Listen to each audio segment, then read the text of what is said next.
बिस्मिल्लाहिर्रहमानिर्रहीम। आज ईद का तीसरा दिन है और मैं अपने तमाम साथियों को, बासियों को, देखने वालों को, बच्चों को, बड़ों को, बूढ़ों को, तमाम को ईद मुबारक, ईद की मुबारकबाद। इंशाअल्लाह तीसरा दिन अख्ताम को जाएगा अल्हम्दुलिल्लाह। अब मैं जो है ज़ाफ़रानी खीर चावलों की बना रहा था। मैंने सोचा कि आपको दिखा दूं। सिर्फ इसमें अब मेवाजात मिलाने रह गए हैं। मैंने पिस्ते डाल दिए छील के, उसको माइक्रोवेव किया है। दूध डालने के बाद या पानी डालने के बाद आप माइक्रोवेव कर दें, उसके बाद डाल दें। ये मैंने किशमिश डाल दी है, किशमिश डाल दी है। अब बादामों को मैंने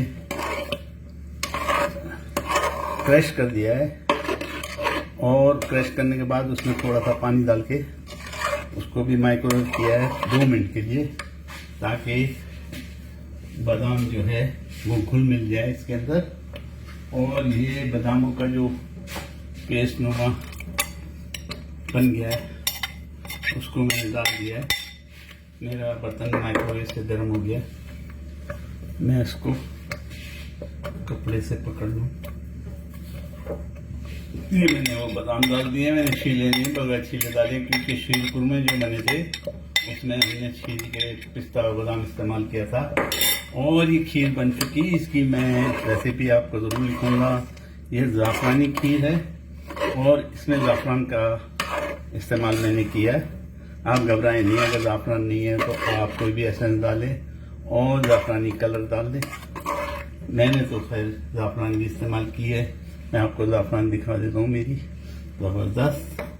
और इस खीर में 1 प्याली चावल लिए थे।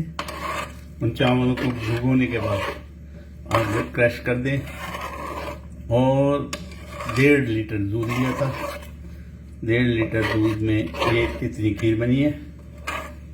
ये तकरीबन 8 से 10 अफराद एक प्याली, छोटी वाली इस किस्म की प्याली दिखा दूँ मैं आपको।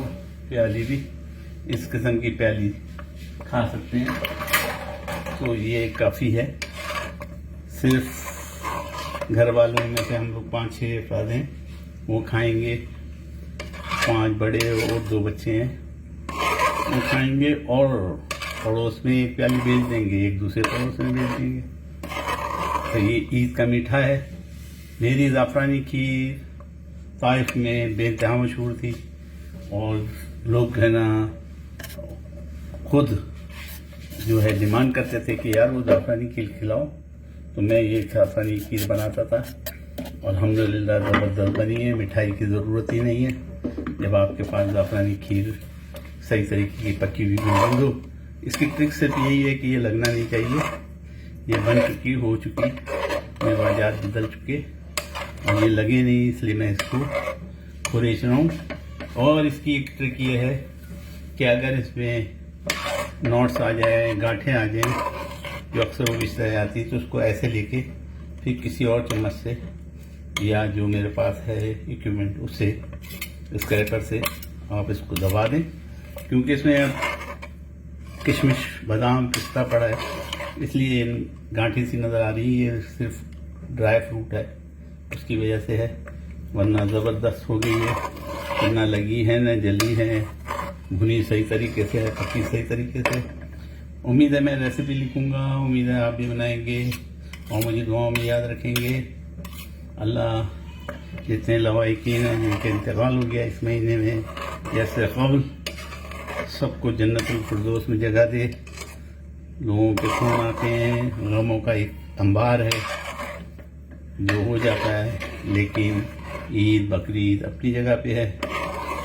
रसूल पाक सल्लल्लाहु अलैहि वसल्लम सिर्फ और सिर्फ ईदों पर खुशियाँ मनाया करते थे।